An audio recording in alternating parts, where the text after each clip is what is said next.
İngilislər gördülər ki, artıq burada milli burjuaziya yaranır. İngilislər də ki, dünən çağlar diyor, İngilislər imperiyası bir dövlətdir. İmperiya necə idarə olunmalı, necə idarə olunmalı, hamısını daha yaxşı. Kitabın yazır adamlar onu. Və bilirlər ki, bunun axırı yaxşı ilə geri çıxmır. Bilir ki, bu ziyalılara düşüblər ortaya, artıq bizə qarşı danışmağa başlayırlar. Deyirlər ki, orada burada gizlində danışarlar, danışacaqlar onsuz da, onu biz bilməyəcəyik. Onlar üçün bir şərait yaradaq, gəlsin gözümüzün qabağını danışırlar, həm də biz bilək ki, nə danışırlar. Bunlara icazə verirlər. 1885-ci ildə Hindistan Milli Kongresini yaratsınlar. Düz deyib ki, bunun böyük bir səlahiyyəti falan yoxdur, sadəcə burada ürəklərindən boşaldılar da, yəni yer çayxandan danışmasın, gəlsin rahat yerdə olsunlar. Həmən bu bir növ parlament funksiyasını daşıyır. Amma yenə deyirəm, böyük bir səlahiyyəti falan yoxdur.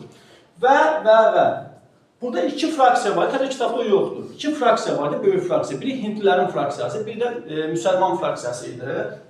Hindi fraksiyasına rəhbərlik edirdi Tilak, müsəlman fraksiyasına Seyyid Əhməd rəhbərlik edirdi. Və bunlar nəyə nail olmağa çalışırdılar? Hind xalqının, Hindlilərin İngiltərə parlamentində hüquqlarına baxılmasına, məsələlərine baxılmasına, işlərinə baxılmasına, bir də Hind xalqının hüquqlarının genişləndirilməsidir. Deməli, Hind xalqının hüquqları genişləndirilməsi, bir də İngiltərə parlamentdə Hindistan məsələsinə baxılmasına nail olmağa çalışırdılar. Amma ingilislər də biçdilər, bu müsəlman və Hindli fraksiyalar arasında ixtilaflar, yəni fikir ayrılıqları salırdılar və bunlar da bir-birinə didişirdilər. Heç vaxtlarda olmurdu ki, İngilis zülmünü filanı fikirləşsinlər. Nəysə, Uran silə bilərik, izninizdir.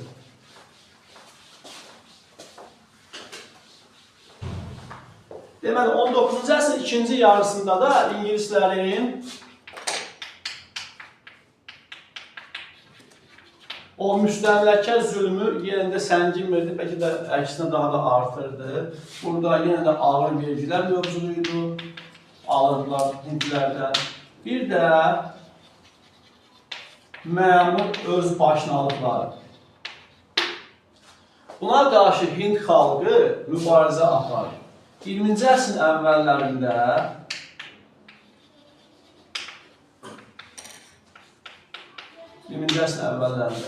Hind xalqının mübarizə forması, Hindlərin mübarizə apardıqları forma nə idi? Nə idi? Kim yadına qaldı? Mən deyəcəm deyəcəm, bu yadıma düşdü. Boykot. Əgər yadınıza düşürsə, yadına düşdü eləmi? Boykot nədir? Boykot siyasi və iqtisadi mübarizə formasıdır. Belə deyək də, təxmin tərcümə edək və yaxud da ki, mənalanda imtina. Məsələn, siyasi boykot odur ki, idarəsində iştirakını imtina edirik. İqtisadi boykot oydu ki, Hindlilərin boykotu nə idi? Əsasən iqtisadi idi, çünki bunlar siyasi idarəsində buraxılmırdılar. Nə idi?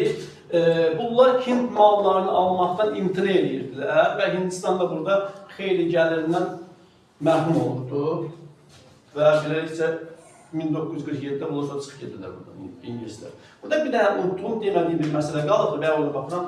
Deməli, 1890-cı illərdə deməli, işçi qanunları qəbul olunur. Həmən bu işçi qanununa əsasən uşaq və yeniyetmələrin əməyindən istifadə məhdudlaşdırılır. Niyə? Yəni, bədbəxt hadisələr nəticəsində uşaqlar və yeniyetmələr daha təcrübəsiz olduqlarını görə tez, yəni belə deyək də, bunlara zərər dəyirdi, ölürdülər. Onun qarşısını almaq üçün bu qanunu qəbul etdilər ki, yəni yeniyetmə və uşaqlar əməyindən istifadə etmək azalsın. Amma bu, kapitalistlərə sərf edildi, yeniyetmə və uşaqlar. Niyə? Çünki onlar daha az maaşla işləməyə razı olurdu. Bu da sizə Hindistan. Mən söndürürüm.